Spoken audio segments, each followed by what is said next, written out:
Very good day. So here in this particular lecture of Geomagic Design X Go, we are going to continue exploring into the further capabilities of Geomagic DX Go. So here we can go ahead and start by importing our file. So we can start working on day 3, and here we have a file called seatback.stl. So we can import this particular file, and right away you can notice that the file has imported. It's a mesh of a seat. So for modeling objects like these, it's a bit difficult using traditional more block type approaches or more parametric modeling approaches like extrude or revolves or lofts. So DxGo is equipped with the AutoSurface tool. So in the exact surfacing tab, we have an option called AutoSurface. So in AutoSurface, the software will automatically create four-sided nerve patches around this particular body. And after it creates those nerve patches, it will ensure that those patches fit to the mesh that's lying underneath. So once you click on AutoSurface, you'll be prompted to this widget, and you have two different types of formulations: mechanical and organic. So here we have two approaches, mechanical and organic. The mechanical approach is more suited for bodies that are machined parts and cast parts. So an improved emphasis will be added in areas on the high curvature, and the organic approach is suited for bodies like this, which is more free-flowing. Examples would include sculptures, figurines that are more natural and varying in shape, and here the software will add the patches in order to capture the shape of the body more accurately. And coming down to the next box, we have a network called the patch network option. So the patch network option, here we have patch count. So either you can let the software estimate the number of patches, which is in auto estimate, or you can choose a target patch count and provide a number. So you can provide something like, let us say, 600 or 800 patches. A patch is a four-sided NURB patch, so it would have four splines as its boundaries, and it will form something similar to a boundary fit surface. We'll see that shortly. So once you have this patch network on, we also have two options for the fitting type. One is adaptive and another is constant.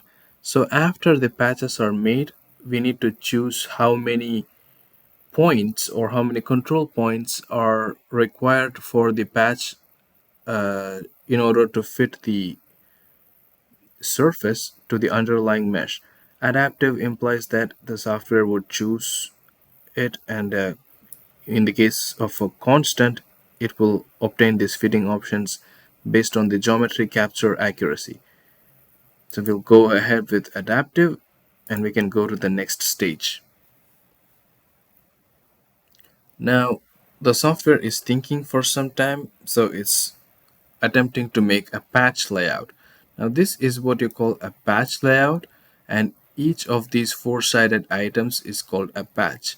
So here we have one line, spline 2, spline 3, and spline 4, and we have all these points lying here. This is 1, 2, 3, 4, 5, 6, 7, 8 points, and likewise these points would be matched into a grid. And now if we go ahead and say apply, the software will generate the surfaces. So the first part is forming or drawing these four-sided patches, And here, as you can see, it has performed the surfacing and it has rendered a surface. Now this is called an auto surface, and this will always be accurate. So we can say OK here. And now when we check the accuracy, we can see that it is very, very green. You can also uncheck the edges and you can see that it looks pretty much like the scan body. And that's the purpose of the auto surface tool. The auto surface tool is to extract out a CAD surface. So you can go here to the surface bodies and you can export this particular surface as a step IGS or a parasolid file. So I can go here and export this as, let us say, a step file. And I can say seat_back. Now you can send this step file to a CAM software and use it for machining applications. You can generate toolpaths from these, etc. So this is the auto surfacing approach, and you can always go ahead and edit this particular body. So you can try different combinations. You can even try giving mechanical. You can add more patches, say like 2000 patches, and you can try and test out on how your output is going to vary. So the more the number of patches, the smaller the size of the patches is going to be, and it will be more accurate in capturing the surface of the mesh. So this is a case like that, where all the patches look pretty regular in shape, they are all uniform, and they are very small. So a model like this would be very, very, like, extremely accurate when compared to the cases where the size of the patch is slightly larger.